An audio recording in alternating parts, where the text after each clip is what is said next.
Sesi mengaji, belajar Islam lebih dekat. Assalamualaikum warahmatullahi wabarakatuh.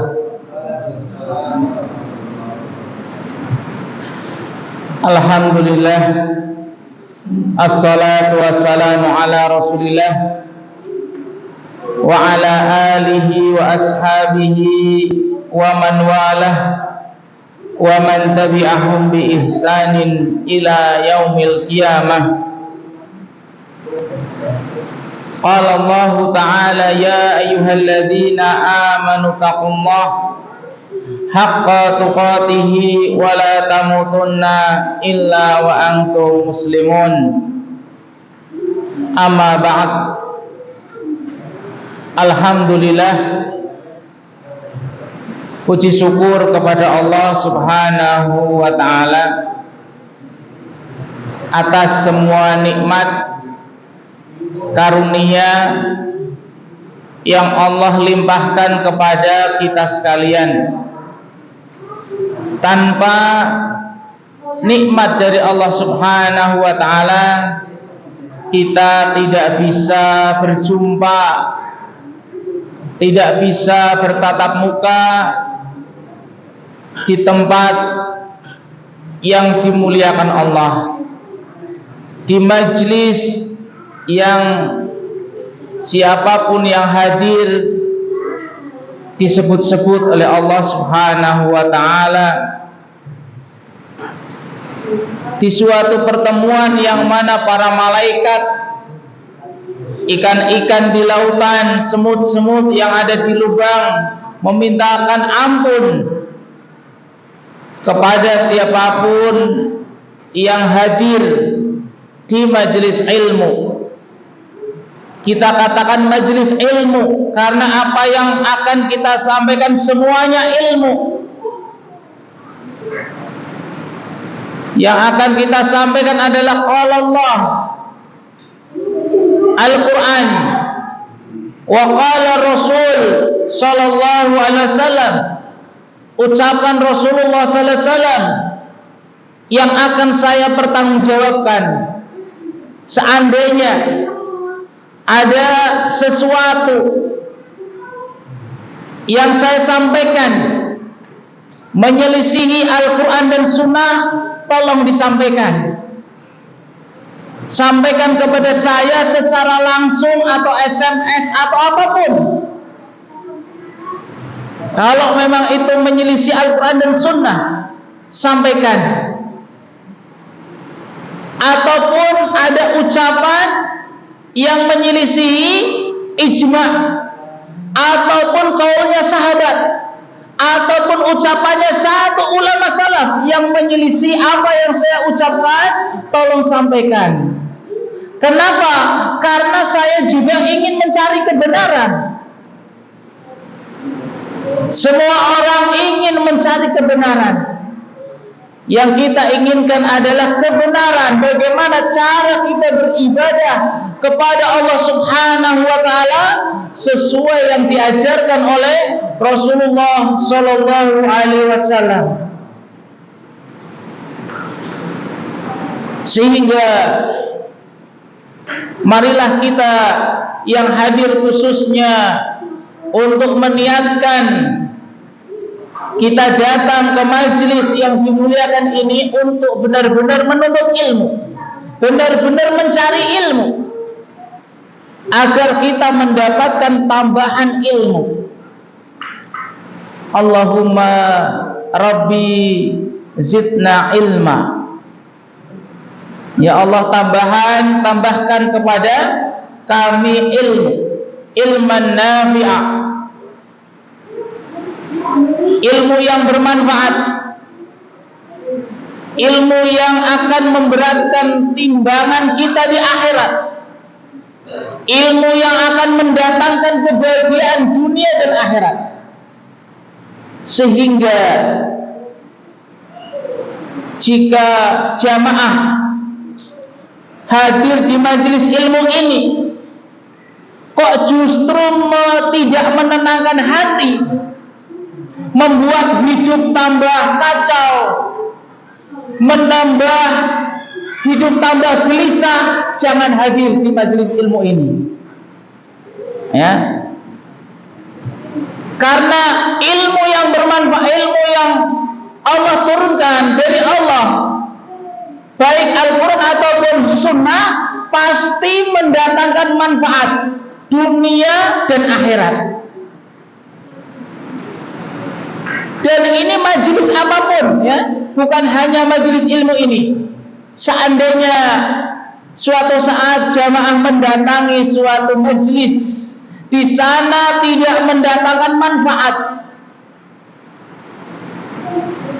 tidak bisa merubah kehidupan jadi lebih baik, tidak bisa menjadikan kita tambahan ilmu, tidak semakin dekat kepada Allah, tidak menambah takut kepada Allah. Ini salah satu ciri khusus. Semakin seseorang tambah ilmu, pasti semakin takut kepada Allah Subhanahu wa ta'ala. Kalau ada seorang semakin menuntut ilmu sama orang tuanya, sama tetangganya, sama ini, kok tambah tidak baik, maka perlu tanda tanya ilmu yang ia tuntut. Apalagi yang akan kita sampaikan, bagaimana kita menjalin hubungan dengan Allah Subhanahu wa ta'ala, dengan Rasulullah sallallahu alaihi wasallam, dengan orang tua, dengan anak-anak, dengan tetangganya, dengan kaum muslimin, juga dengan orang-orang kafir, orang-orang non-muslim. Dan kita pada kesempatan yang mulia ini masuk ke pembahasan yang keempat, hakul aulad, hak anak-anak, yang kebanyakan para dai, para ustadz, para kiai itu menjelaskan hak orang tua atau menjelaskan bagaimana birrul walidain atau memperingatkan tentang uququl walidain, durhaka kepada orang tua, tapi melalaikan tentang hak anak-anak. Sehingga patut kita syukuri kita bisa hadir di majelis ilmu ini, diharapkan kita mengetahui terutama orang tua ataupun calon orang tua untuk mengetahui hak anak-anak kita. Jangan sampai kita hanya menuntut agar anak-anak itu berbakti, nurut sama orang tua, tapi seorang tua lupa memperhatikan hak anak-anaknya. Tentunya sesuai dengan syariat Islam. Karena yang dipandang oleh masyarakat memenuhi hak anak sesuai dengan adat kebiasaan di masyarakat. Melihat anaknya si fulan dibelikan ini, ikut dibelikan. Melihat anaknya si fulan tetangganya sekolah di sini, ikut sekolah di sini. Tetangganya kursus ini, apapun yang dilakukan ikut-ikutan.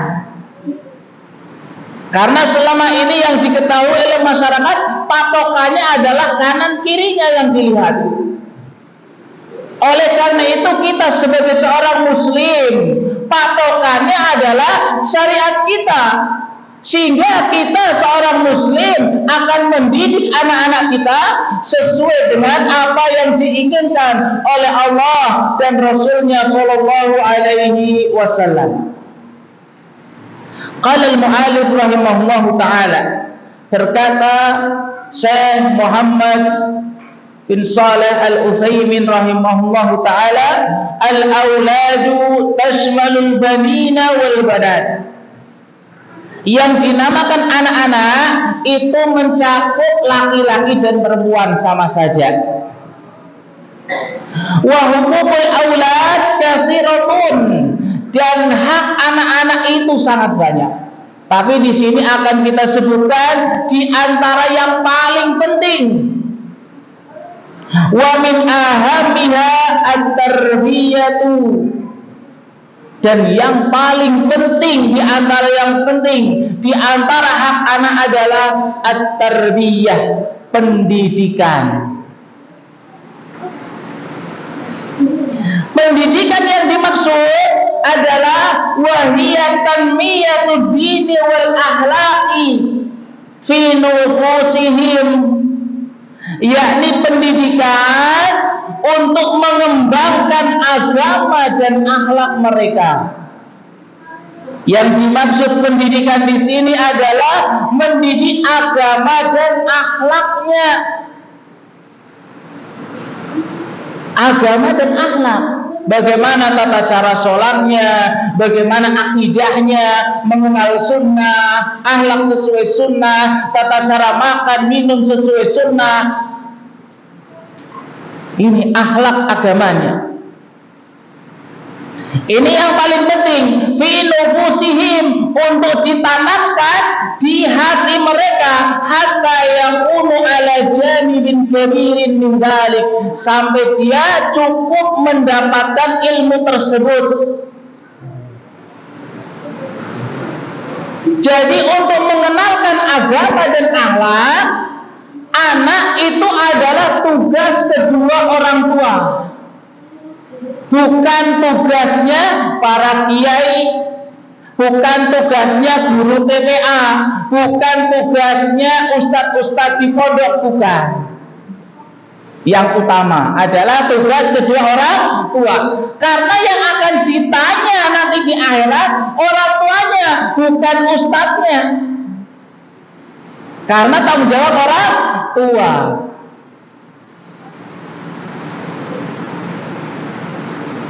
Sehingga orang tua yang belum mampu mungkin dititipkan di TPA, dititipkan di pondok, di rumah ustadz, rumah tahfidz, guru ngaji, ataupun yang lainnya. Akan tetapi yang ditanya oleh Allah Subhanahu wa ta'ala adalah orang tua.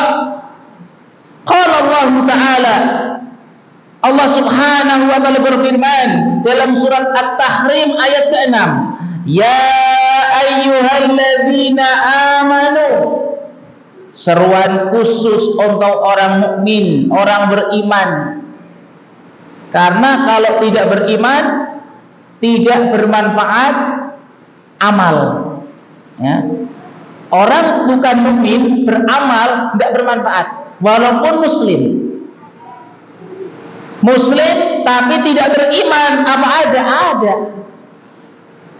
beramal tidak diterima oleh Allah Subhanahu wa ta'ala. Sehingga seruan ini khusus untuk orang mukmin. Qu anfusakum wa ahlikum nara, jagalah diri kalian, perintah kepada diri kita masing-masing. Yang kedua, wa ahlikum, dan keluarga kalian. Setelah menjaga dirinya, dia belajar menuntut ilmu agama, dia amalkan, tidak cukup, masih ada kewajiban mendidik keluarga kalian dari api neraka. Bukan mendidik supaya sekolahnya tinggi, jadi sarjana, dapat gelar, kemudian hartanya banyak, bisa bikin rumah dan yang lain sebagainya. Bukan. Yang Allah perintahkan adalah menjaga anak-anak, istri, keluarga dari api neraka, bukan dari kemiskinan. Karena masalah makan yang jamin Allah Subhanahu wa ta'ala. Tidak selamanya, tidak selalu rezeki itu dari orang tua. Kadang dari pamannya, ada yang dari kecil diasuh oleh kakeknya, ada yang tetangganya diasuh oleh orang lain, ada yang di pondok dan yang sebagainya. Sehingga Allah Subhanahu wa ta'ala memerintahkan kepada orang mukmin, kepada kita sekalian, untuk menjaga dari api neraka. Untuk menjaga dari api neraka ya dengan apa? Dengan mendidik akhlak dan agamanya. Wa quduhan nas wal hijarah, yang api neraka itu bahan bakarnya adalah manusia dan batu. Bebatuan yang panas, juga manusia yang dimasukkan ke dalamnya. Karena kebanyakan di dalamnya adalah manusia. Ini juga menunjukkan kebanyakan dari manusia tidak taat kepada Allah Subhanahu wa ta'ala. Sehingga kita ketika melihat kebanyakan manusia kok tidak taat, jangan heran. Seorang mukmin tidak ada pengaruhnya ketika dia seorang diri, misalnya subuh-subuh atau duhur atau asar, dia berangkat ke masjid, adzan, qomat, dan jadi imam sendirian. Tidak ada pengaruhnya walaupun salam ke belakang, tidak ada makmumnya misalnya. Atau cuma 2 orang, 3 orang. Kenapa? Karena Allah Subhanahu wa ta'ala atau sudah sunatullah, kebanyakan manusia tidak taat kepada Allah Subhanahu wa ta'ala, yang akan memenuhi neraka manusia dan batu, naudzubillah. Ibnu Abbas radhiyallahu anhu menjelaskan ayat ini perintah kepada kaum mukminin untuk menjaga dirinya dan api neraka. Beliau mengatakan, "I'malu bi taatillah," dengan cara beramalah dengan taat kepada Allah. "Wattaqu ma'asyallahi," dan takutlah bermaksiat kepada Allah. "Wa muru ahlikum bi dzikri," dan perintahkan keluarga kalian untuk berzikir, ingat kepada Allah. "Yunjikumullahu minan nar," maka Allah Subhanahu wa ta'ala akan menyelamatkan kalian dari api neraka. Tafsir Ibnu Abbas radhiyallahu anhu. Mujahid, seorang tabi'in, mengatakan, menjelaskan ayat ini, "Ittaqullah," takutlah kalian kepada Allah, bertakwalah kalian kepada Allah, "wa ausu ahlikum bittaqwallah," dan juga nasihatkan, berilah wasiat kepada keluarga kalian untuk bertakwa kepada Allah. Karena perintahnya adalah kalian dan keluarga kalian supaya selamat dari api neraka. Maka kata Mujahid radhiyallahu anhu rahimahullahu ta'ala, jagalah kalian, taatlah kalian, bertakwalah kalian kepada Allah, dan juga perintahkan kepada keluarga kalian untuk bertakwa kepada Allah Subhanahu wa ta'ala. Supaya apa? Selamat dari api neraka. Dalil yang kedua, wa qala Nabi sallallahu alaihi wasallam, hadis yang diriwayatkan oleh Imam Bukhari. Semua ulama tidak ada yang khilaf tentang Imam Bukhari kecuali orang-orang yang memusuhi Islam. Tetap saja ada juga orang yang mengatakan, hadis dalam Bukhari semuanya tidak sahih, jangan diamalkan dan yang lainnya. Kenapa? Kalau umat Islam sudah mencela ulama, menjauhkan ulama, dia mau ikut siapa ketika beramal? Makanya pasti yang dicela itu adalah ulama yang terdepan, Imam Bukhari, Imam Muslim. Zaman sekarang Syekh Albani. Kenapa kok Syekh Albani selalu dicela? Karena tidak ada satupun hadis dalam kitab-kitab kecuali Syekh Albani telah mentaskhihnya, telah menelitinya. Sehingga ada Al-Jami' As-Sahih, ada kitab di situ, kitab yang isinya hadis-hadis sahih, ada silsilah ad-dhaifah, hadis-hadis yang isinya hadis dhaif, di situ dikumpulkan. Belum ada dalam sejarah umat Islam yang bisa mengumpulkan semua kitab ulama, hadis-hadisnya diteliti kecuali siapa? Syekh Al-Albani rahimahullahu ta'ala. Tapi banyak orang yang mencela. Kenapa? Ingin menjauhkan kaum muslimin dari sunnah Rasulullah SAW yang benar.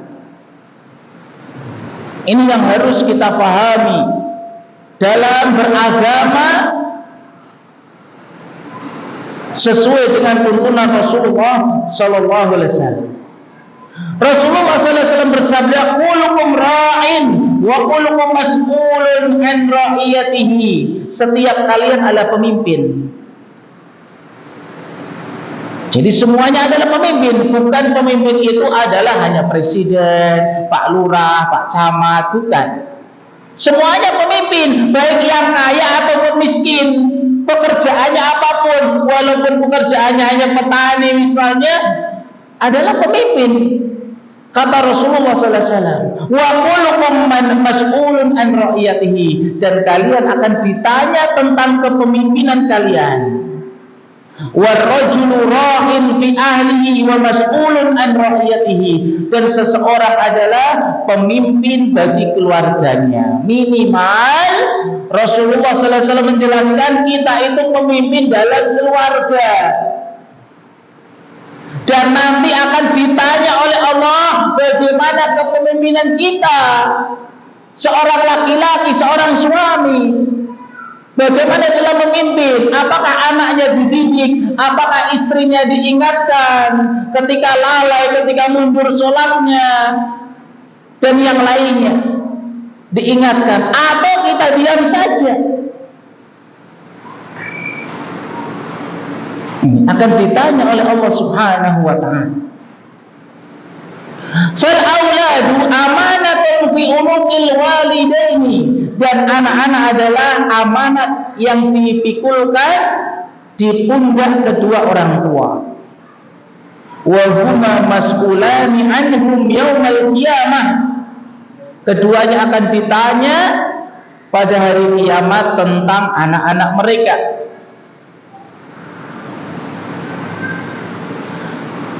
Wa bitarbiyatihi, dan dengan pendidikan anak-anak, tarbiyah adiniyah wal ahlakiyah, pendidikan agama dan akhlak, yahrujul walidani, kedua orang tua akan keluar terbebas min tabi'ati hadhihi ra'iyah, akan terbebas dari tanggung jawab ini, terbebas dari ketika ditanya, kamu adalah seorang pemimpin, suami dalam keluarga, kamu sudah mendidik anaknya belum? Mendidik istrinya belum? Oh sudah.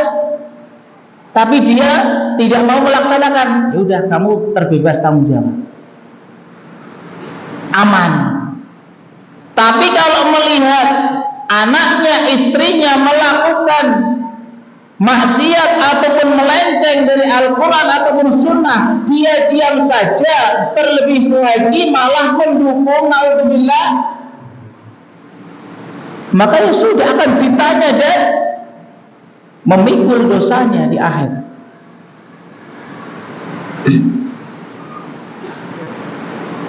Maka seorang orang tua yang mendidik anaknya agama dan akhlaknya, maka apa? Wa yasluhul aulad, anak-anaknya akan menjadi baik. Fayakununa qurrata ainil abawain fid dunya wal akhirah, maka anak tersebut akan menjadi qurrata ain, penyejuk pandangan di dunia dan di akhirat. Sebagaimana penyejuk pandangan seorang ingin ke tempat wisata. Seseorang ingin ke tempat wisata, berlibur ya, ke puncak dan yang lain, tujuannya apa? Ingin melihat sesuatu yang indah, yang senang. Tapi Rasulullah sallallahu alaihi wasallam, Allah Subhanahu wa taala tidak pernah menjelaskan penyejuk pandangan adalah ke tempat wisata. Tapi menjelaskan penyejuk pandangan diantaranya adalah melihat anak-anak yang soleh dan solehah. Memang benar, kita sebagai orang tua ketika lihat anaknya melakukan sesuatu yang tidak sesuai dengan syariat Islam, itu akan bikin hati tidak senang. Kita saja melihat anak orang lain, anak kecil misalnya ini hadir di pengajian, masya Allah, anak orang lain, coba anak saya yang duduk, anak saya yang duduk sudah lari ke sana-sana. Senang lihatnya. Bagaimana kalau melihat anak sendiri duduk? Bagaimana melihat anak sendiri bisa sholat, anak sendiri sholatnya tenang, tidak ngobrol ya. Kalau yang dilihat anak sendiri sudah besar, sholatnya masih ngobrol, apalagi anak sering melihat banyak sekali anak sudah SMP, padahal SMP itu kebanyakan sudah balik, sholatnya masih ngobrol, masih ini, wudunya masih tidak benar, padahal sudah memiliki tanggung jawab yang harus dia pikul. Yang dia pikul dan orang tuanya akan ditanya.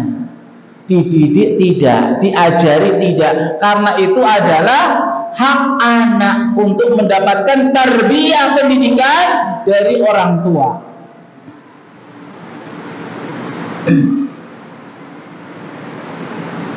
Ini hal yang terbesar yang akan didapatkan oleh orang tua ketika mendidik anaknya pendidikan agama dan akhlak, maka akan menjadi penyejuk pandangan bagi dirinya di dunia wal akhirat. Minimal di dunia dulu, nanti di akhirat akan kita jelaskan.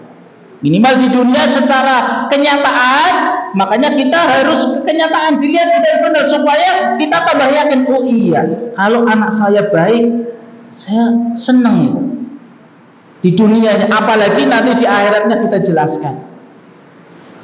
Allah Subhanahu wa taala berfirman,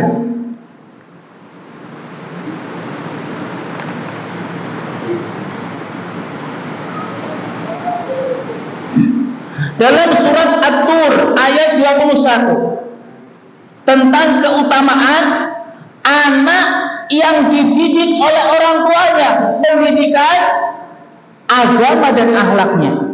Allah Subhanahu wa taala berfirman, walladzina amanu, kembali kita Allah Subhanahu wa taala menjelaskan orang-orang mukmin beriman. Selalu akan disebut mukmin, amanu beriman.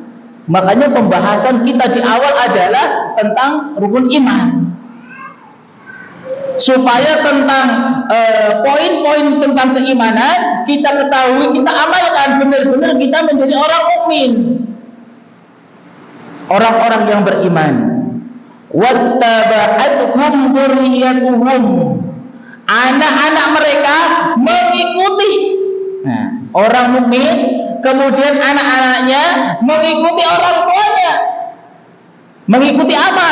Diimanin, mengikuti keimanannya. Orang tuanya mukmin, anaknya juga mukmin.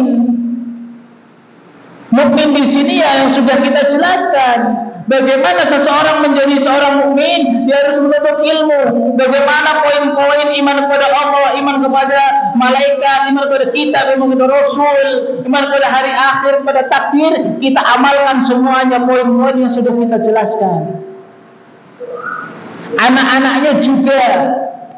Sehingga kewajiban orang tua mendidik anaknya supaya menjadi orang mukmin dan juga tahu tentang poin-poin keimanan yang harus diamalkan oleh anaknya.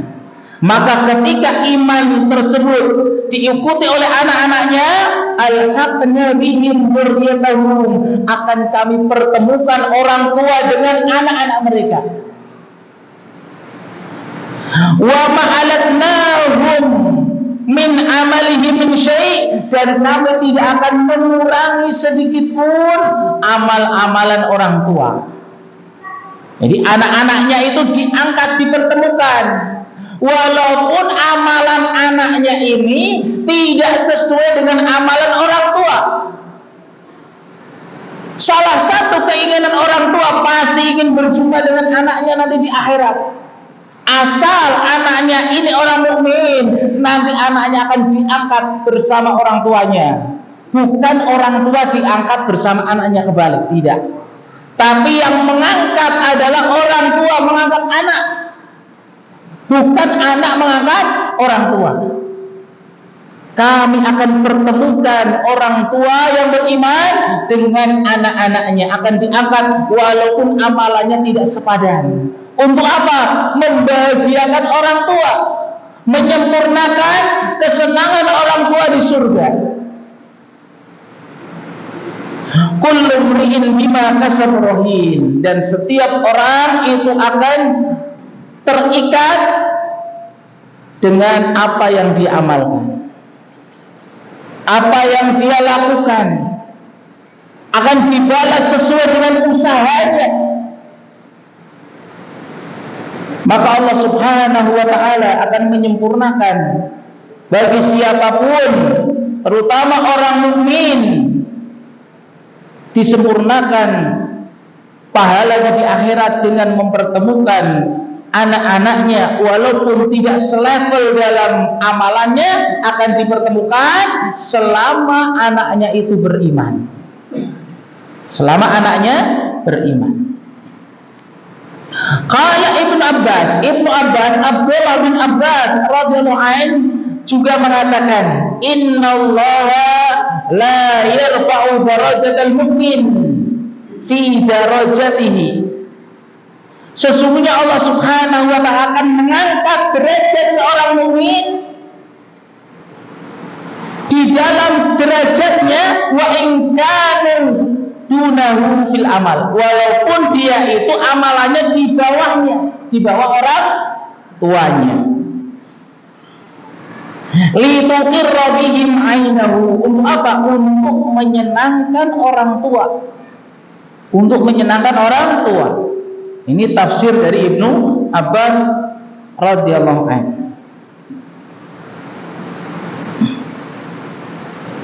Dan Ibnu Katsir rahimahullah ta'ala dalam tafsirnya mengatakan, hada fadluhu ta'ala.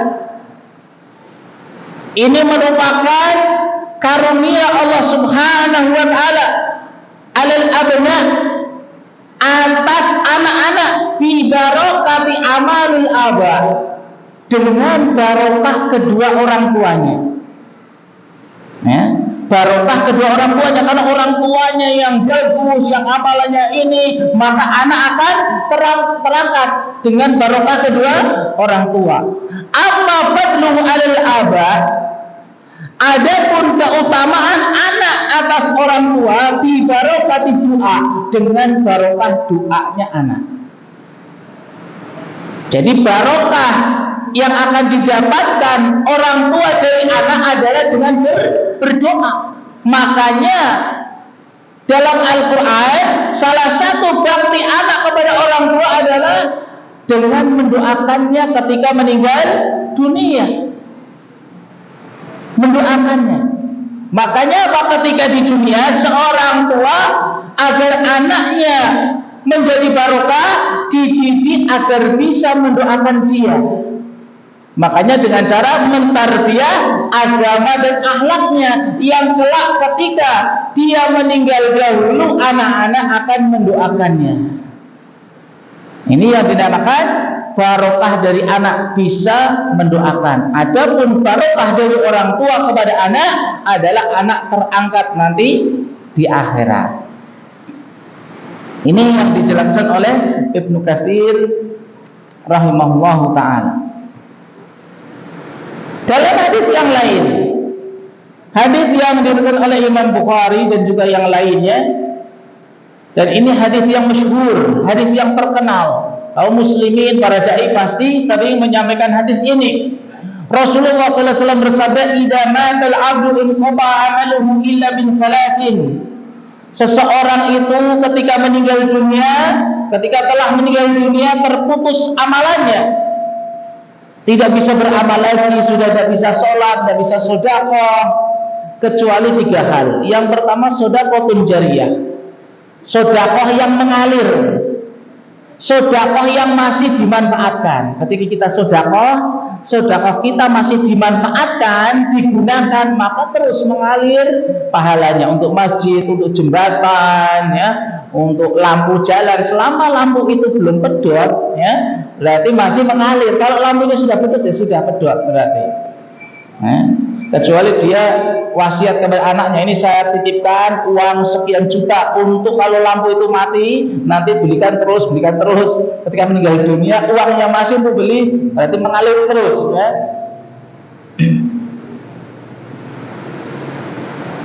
Kecuali 3 hal, sedekah jariyah, kemudian yang kedua, ilmun yuntafa'u bihi min ba'di, atau ilmu yang dimanfaatkan setelahnya.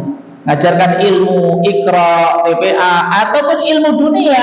Selama ilmu tersebut bermanfaat untuk dunia, terlebih lagi akhirat, maka akan mendapatkan pahala walaupun telah meninggal dunia. Kemudian yang terakhir, yang ketiga adalah awaladun salihun yad'u lahu. Nah, ini yang jadi pembahasan kita adalah anak yang soleh, yang mendoakan orang tuanya. Jadi agar anak mendoakan tentunya dididik dengan pendidikan agama. Tidak mungkin nggak tahu agama anaknya suka mendoakan, tidak. Mungkin ini yang bisa kita sampaikan. Insyaallah kita lanjutkan setelah sholat isya. Bismillahirrahmanirrahim ta'ala. Allahumma inna nas'alukal huda wa tuqa wal afafa wal ghina. Subhanakallahumma bihamdika asyhadu an la ilaha illa anta astaghfiruka wa atubu ilaik. Assalamualaikum warahmatullahi wabarakatuh.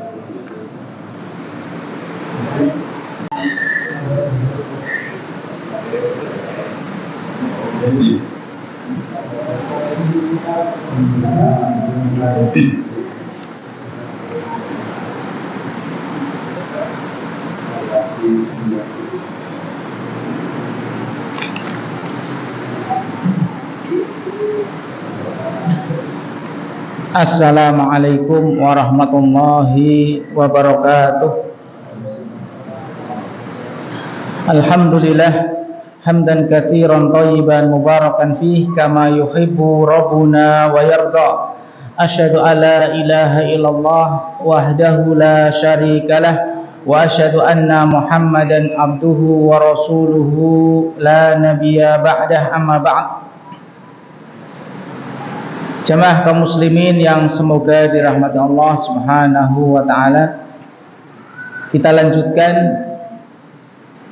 bahwasanya telah kita sampaikan bagaimana Allah Subhanahu wa taala memberikan keutamaan kepada orang tua yang telah mendidik anaknya, yakni khususnya pendidikan agama dan akhlak bagi mereka.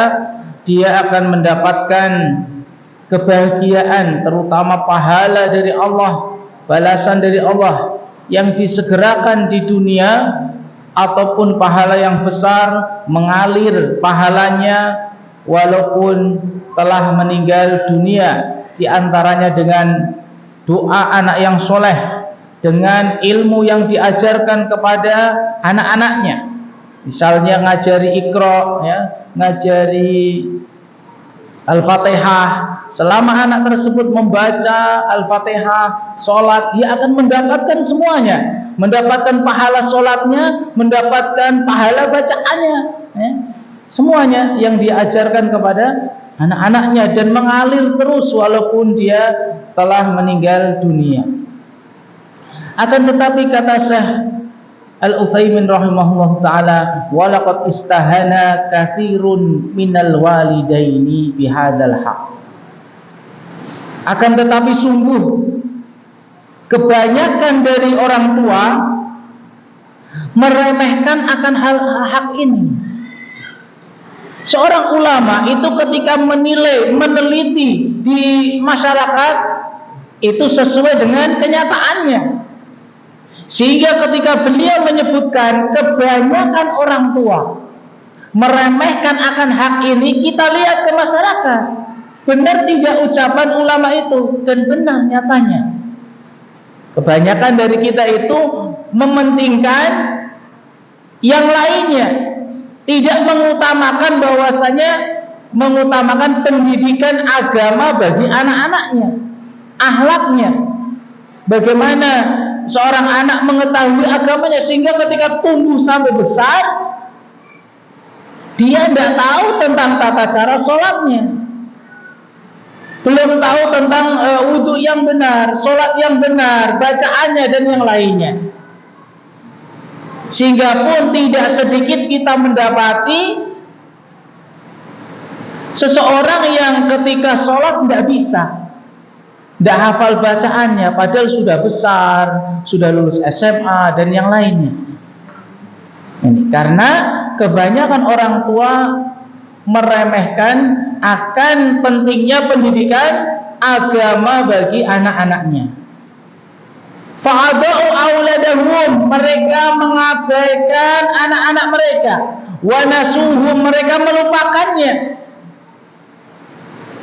Ka'alla mas'ulatan lahum alaihim, seperti tidak pernah bertanya kepada mereka. La yas'aluna aina dhahabu, misalnya tidak pernah ditanya kamu mau pergi kemana. Anaknya pergi ya sudah, dibiarin, tidak ditanya. Harusnya ditanya mau kemana, sama siapa, pulang jam berapa. Dan ketika pulang pun dilihat, dia bilangnya pulangnya jam 3 sore. Kok jam 3 sore belum pulang? Nanti ketika pulang ditanya, tadi bilangnya jam 3, kok ini sudah jam 4, jam 5 baru pulang. Oh seperti ini, seperti ini. Nah, dilihat alasannya. Sama siapa temannya, teman baik atau tidak, dilihat. Ini diantara orang tua yang baik menanyakan kapan datangnya, siapa, dengan siapa, keperluannya apa, dan yang lain sebagainya. Kebanyakan orang tua tidak menanyakan hal tersebut. Mau pulang kapan pun nggak peduli. Bahkan ada yang pulang sampai subuh, dia tidak pernah menasihati anaknya.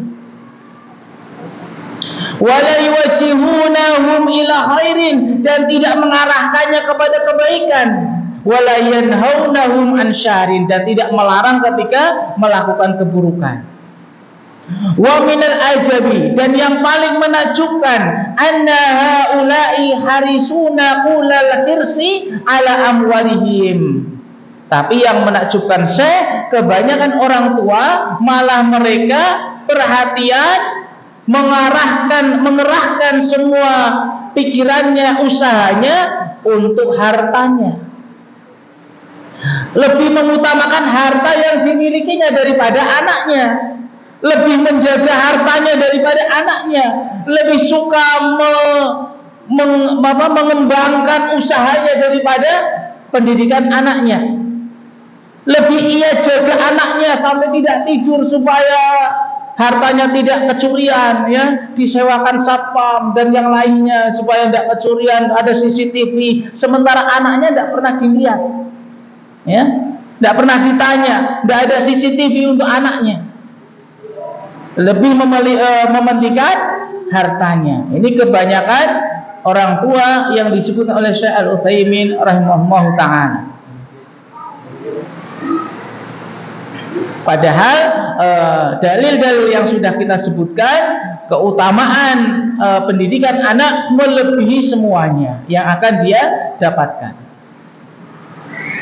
Kemudian yang selanjutnya, wa min hukukil aulad, di antara hak anak-anak selain pendidikan akhlak dan agama adalah ayunfiqu alaihim bil ma'rufi, memberikan nafkah yang pantas,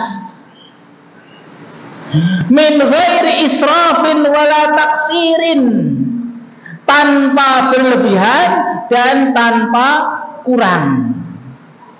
Tanpa kurang artinya ya tidak sesuai dengan standar di masyarakat. Di standar di masyarakat makan sehari 3 kali ya 3 kali. Ya, jangan sampai memberi makan anak 2 kali, insya Allah tidak ada, ya. Bahkan sampai 4 kali, 5 kali, ya. Belum lagi jajannya, belum lagi yang lainnya. Dan anak perhatikan, sampai orang yang paling rendah di masyarakat kehidupannya, penghasilannya di kampung anak melihat di kampung anak sendiri, ya, itu makan lebih dari 3 sudah. Maksudnya penghasilan yang paling rendah di masyarakat anak makan tetap 3 kali, bisa menyekolah dan yang lainnya. Kalau dikatakan miskin tidak ada, insya Allah menurut agama. Tapi semua orang ngaku miskin semua. Nah, orang sudah punya ini pun tidak dapat bantuan, masih aduh saya kok tidak dapat. Bahkan ada yang protes, ada yang ini, ada yang malah datang kepada wakil bupatinya, lapor sama anak sendiri. Saya sampai mendatangi wakil bupatinya tapi tidak dikasih karena dia iparnya. Tetap tidak dikasih, kamu butuh uang katanya, tidak dikasih. Ini di antara hak anak adalah memberikan nafkah yang pantas, sepantasnya. Sepantasnya itu adalah sesuai dengan masyarakat setempat, standarnya, ya, standarnya. Li'anna dzalika min wajibil auladi alaihi, ini merupakan kewajiban atasnya kepada anak-anaknya dan bagian dari syukur nikmat kepada Allah Subhanahu wa taala atas harta yang Allah berikan kepada orang tua.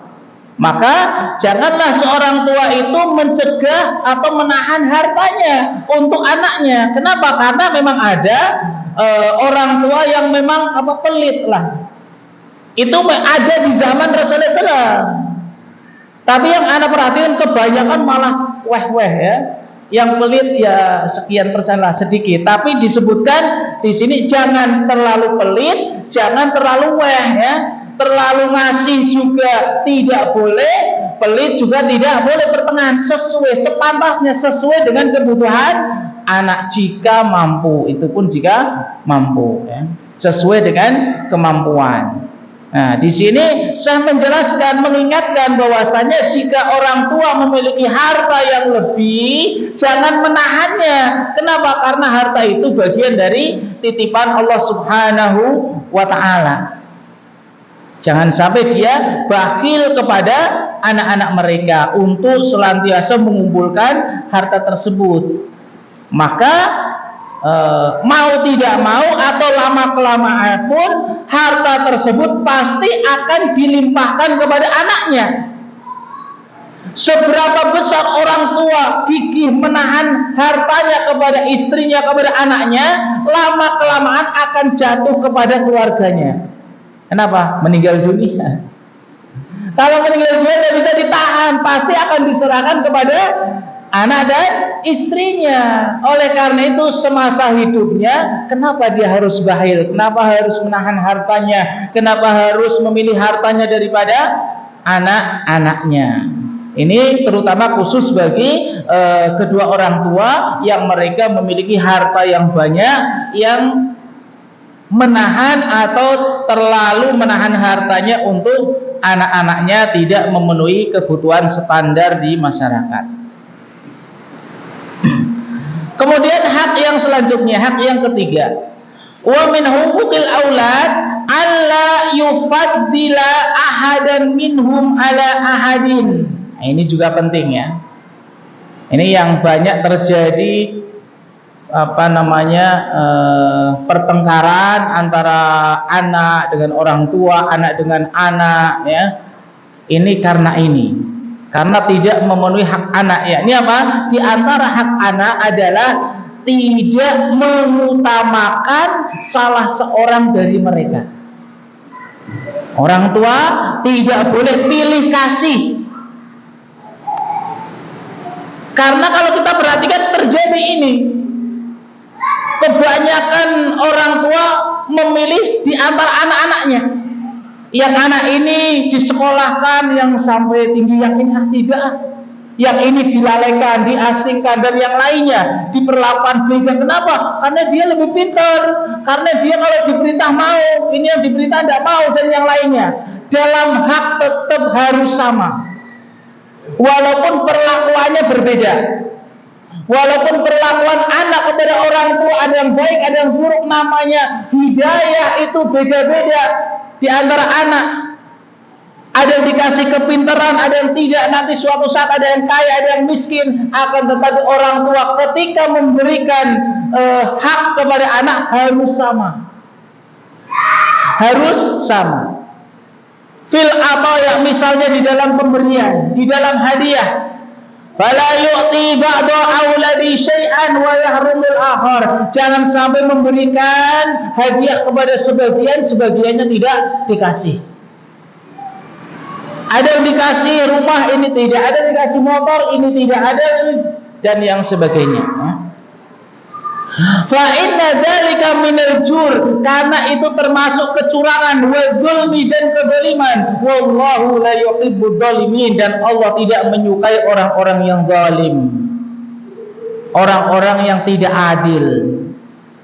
Li'anna dzalika yu'addi ila tanfiril mahrumina, karena kalau tidak adil akan menyebabkan orang yang tidak dikasih tersebut akan lari. Wa hudutsil adawah bainahum wa bainal mauhubin, dan akan terjadi pertengkaran antara orang yang dikasih dengan yang tidak dikasih, antar anak. Bal rubama takunul adawatu bainal mahrumina wa baina abaihim, dan juga kadang-kadang terjadi pertengkaran antara orang yang tidak dikasih, anak yang tidak dikasih dengan orang tuanya. Dan ini waqi'ana pun melihat sendiri di masyarakat, ada seorang anak yang ketika mendapatkan pemberian orang tua, kamu saya kasih jatah ini, kamu saya jadi jatah ini, tidak seimbang, sampai sekarang tidak mau ke rumah orang tuanya. Lebaran pun tidak hadir, kecuali ketika jatuh sakit pingsan baru ke rumahnya. Kalau tidak hadir. Kenapa? Karena dia merasa terzalimi oleh kedua orang tua. Tapi tetap salah ya. Itu kan kesalahan orang tua. Apakah dibalas dengan kesalahan? Jangan. Kalaupun orang tua salah, jangan sampai seorang anak membalas dengan kesalahan. Nanti sama-sama dosa. Nanti sama-sama dosa, sebagaimana pertanyaan minggu dahulu ya. Jangan dibalas dengan kesalahan. Ini diantara hak anak, jangan sampai kita tidak berbuat adil atau dolim kepada anak-anak yang akan menyebabkan pertengkaran, baik antara anak atau antara anak dengan kedua orang tua.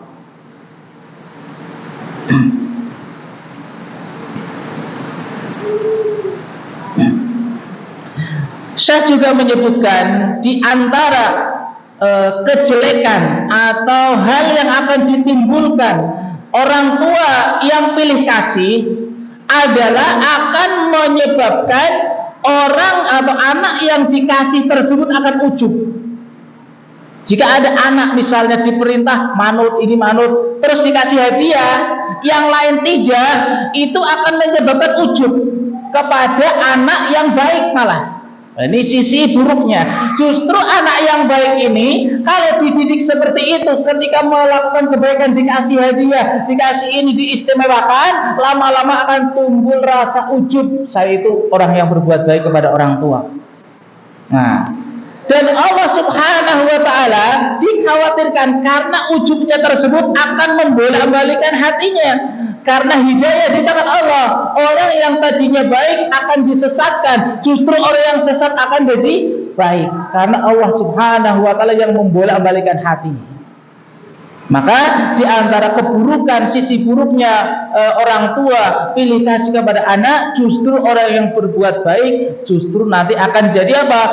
Uququl walidain, akan jadi durhaka kepada kedua orang tua. Yang durhaka nanti bisa jadi akan jadi birrul walidain. Dan itu nyata ya di kehidupan masyarakat. Sebagaimana juga sabda Rasulullah SAW, inna ahdakum la ya'malu bi amali ahlil jannah hatta ma yakunu bainaha wa bainahu illa dhira' fa yasbiqu alaihi alkitab fa ya'malu bi amali ahlil jannah fa yadkhuluha. Ada seorang di antara kalian yang beramal amalan ahlul jannah, dia baik sekali. Dia baik sampai jarak antara dia dengan surga hanya sedikit, karena amalannya baik semua. Akan tetapi takdir Allah mendahuluinya. Di akhir hayatnya dia beramal amalan penduduk neraka, maka dia masuk neraka. Naudzubillah. Atau kebalikannya ya, awalnya jelek, kemudian Allah beri hidayah, akhirnya dia dapat hidayah dan masuk surga. Au kama qala Rasulullah sallallahu alaihi wasallam.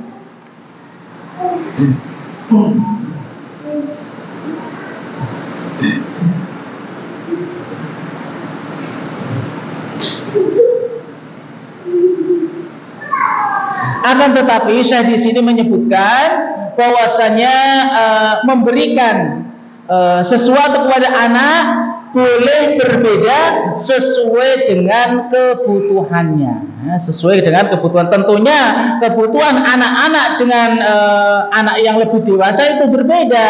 Jangan sampai kan katanya suruh sama, kasih sepiring-sepiring sama, yang besar nanti katanya 2 piring ya. 2 piringnya anak-anak maksudnya ya. 2 piringnya anak-anak, jangan sampai ini sekian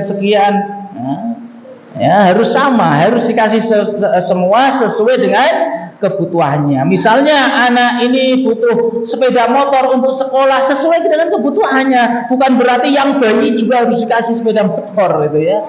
Nah, kalau sesuai kebutuhan, maka ini disesuaikan dengan kebutuhan anak, maka tidak mengapa mengkhususkan anak tertentu sesuai kebutuhannya. Misalnya membangunkan rumahnya ya, atau yang lainnya sesuai dengan kebutuhan. Kemudian yang terakhir ya, Syekh Utsaimin mengingatkan, maka seorang tua yang menegakkan kewajiban kepada anaknya dengan pendidikan ya, dan juga memberikan nafkah yang sepantasnya, maka anak tersebut pun akan menegakkan kewajibannya kepada orang tua dan melakukan birrul walidain atau berbuat baik kepada kedua orang tua, akan memperhatikan hak-hak kedua orang tuanya ketika orang tua juga menunaikan hak anak-anaknya. Kebalikannya, ketika orang tua itu melalaikan kewajiban anaknya ya, tidak menunaikan hak anak-anaknya, maka akibatnya anak akan tidak berbakti kepada orang tua, dan Allah akan memberikan balasan yang setimpal dan segera dengan ujian yang sesuai atau hukuman yang sesuai sebagaimana dia lakukan kepada anak-anaknya. Maka anaknya tersebut akan melakukan hal yang sama kepada orang tua, sebagaimana al-jaza min jinsil amal ya. Amal balasan itu sesuai dengan amal perbuatannya. Juga dalam syair disebutkan kama tudinu tudan, sebagaimana orang yang suka menghutangi orang lain, maka ketika dia butuh ya juga akan dipinjami orang lain. Mungkin ini yang bisa kita sampaikan ya. Mungkin waktu yang tersisa kita gunakan untuk tanya jawab. Yang pertama menjawab pertanyaan yang minggu lalu tentang tafsir surat Al-Maidah ayat 47.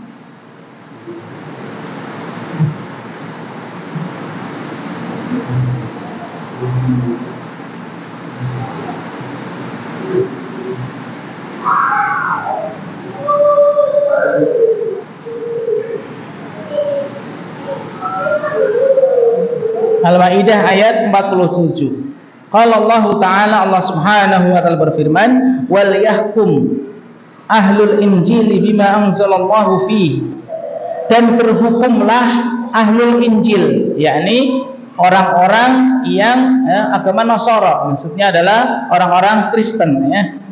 Orang-orang Nasara berhukumlah dengan apa yang Allah turunkan di dalamnya, di dalam Injil. Faman lam yahkum bima anzalallahu faulaika humul fasikun. Maka barang siapa tidak berhukum dengan yang Allah turunkan, tidak berhukum dengan Injil, yakni pengikut Nabi Isa alaihissalam, maka mereka adalah orang-orang yang fasik. Orang-orang yang fasik adalah orang-orang yang keluar dari ketaatan kepada Allah Subhanahu wa taala.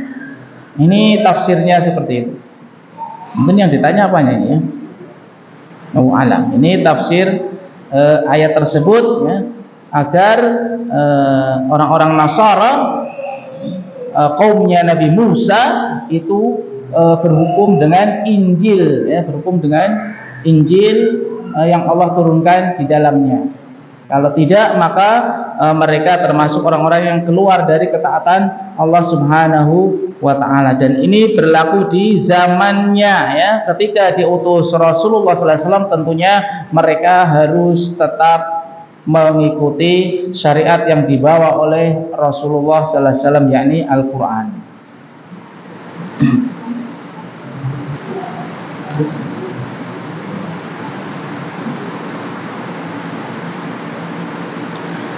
Pertanyaan ya, jika orang tua insya Allah sudah mendidik anak-anaknya dengan kebaikan menurut syariat Islam, tetapi lingkungan tidak mendukung, gimana cara mengatasinya?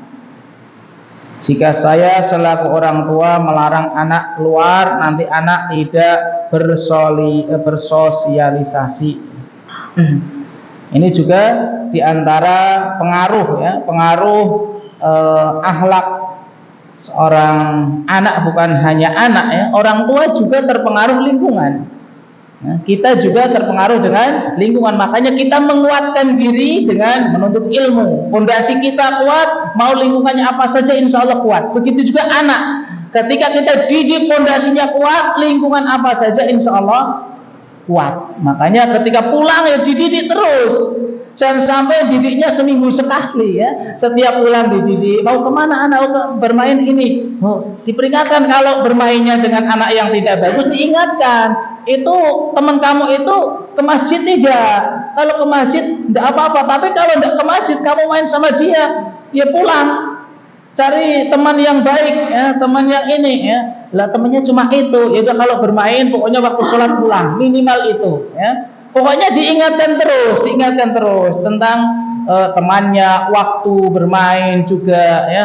Walaupun namanya anak, kalau bermain ya sudah kadang kelewat, ya tetap orang tua menasehati terus, menasehati itu jangan bosan terus setiap hari ya. Biasanya masuk ke dalam hati anak itu kalau anak perhatikan 3 bulan. Merubah kebiasaan anak tidak seminggu 2 minggu, 3 bulan, paling cepat ya sebulan lah. Tiap hari terus nanti baru akan iya. Mendidik anak supaya konsisten sholat 3 bulan itu terus. Bahkan dalam hadis disebutkan 3 tahun ya. Dari umur 7 sampai 10 tahun, 3 tahun itu pendidikan itu tidak langsung ya. Jangan sampai kita maunya instan, sudah saya didik kok belum baik, jangan, tidak ya. Terus menerus ya, kita ingatkan terus ya, untuk menasihati anak. Kemudian jika saya selaku orang tua melarang anak keluar, nanti anak tidak bersosialisasi. Jangan melarang anak keluar ya. Itu wilayah anak bermain, jangan istilahnya melarang sama sekali ya. Harus bersosialisasi ya. Tapi dilihat kepada siapa yang tadi saya sebutkan, dilihat jamnya, mau kemana, temannya, pulangnya kapan, itu diperhatikan terus ya. Itu diperhatikan.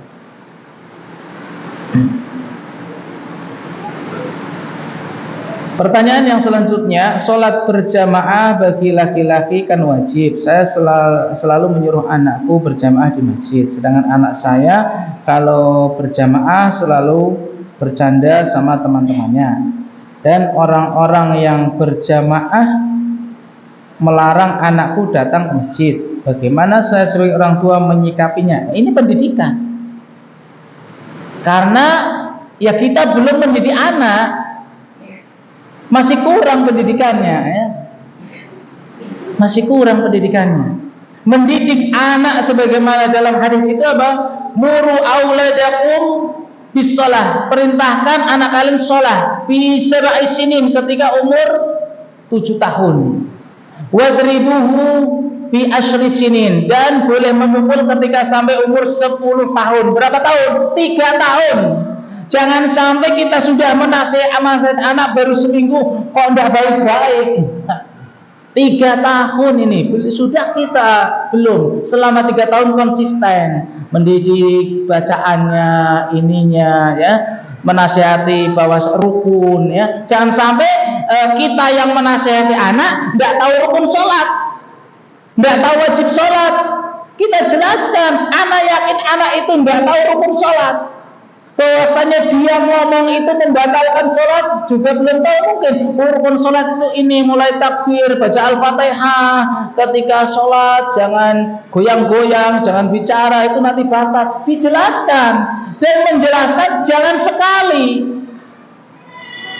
Ini Rasulullah SAW memerintahkan anak sholat itu supaya menjadi baik 3 tahun baru boleh memakai pukulan yang tidak menyakitkan.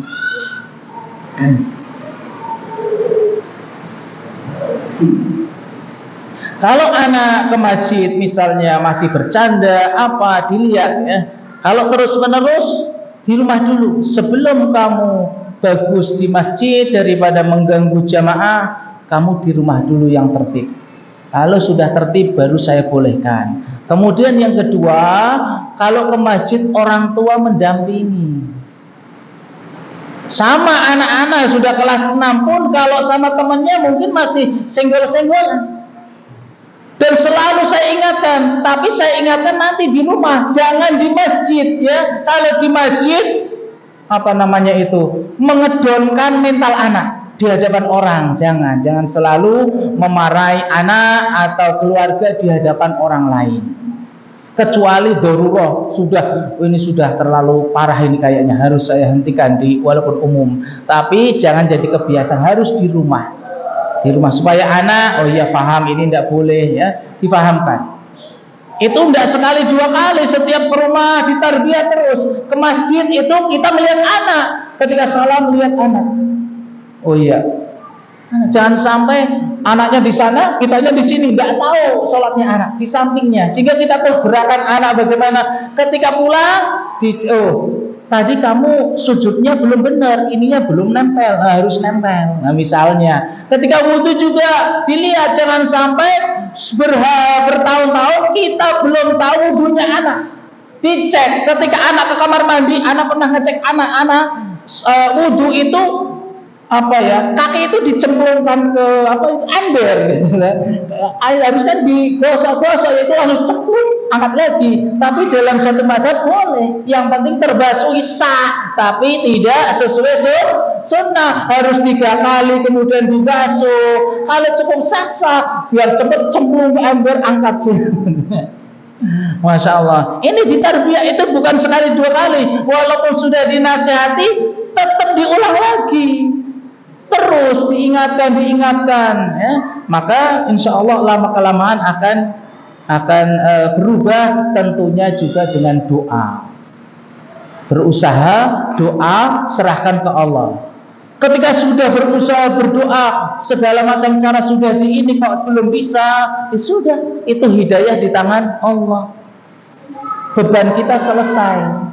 Mau anak apapun misalnya, kita sudah berusaha, sudah, kita tidak ditanya. Sebagaimana nanti di akhirat, kullukum mas'ulun wa kullukum ra'in, setiap kalian akan ditanya dan kalian adalah pemimpin. Sehingga ketika kita sudah melaksanakan kewajibannya, maka sudah selesai tugas kita ya. Tapi insya Allah sebagaimana al-jaza' min jinsil amal, kalau kita berusaha pasti akan ada hasilnya. Cuman ya bersabar. Kemudian pertanyaan selanjutnya, apakah hak seorang anak yang sudah menikah masih berlaku untuk orang tua? Iya, tetap berlaku untuk orang tua. Sebagaimana kewajiban anak kepada orang tua tetap walaupun sudah menikah, tetap berbakti kepada orang tuanya walaupun orang tua juga sudah meninggal dunia, tetap mendoakan ya. Pertanyaan terakhir,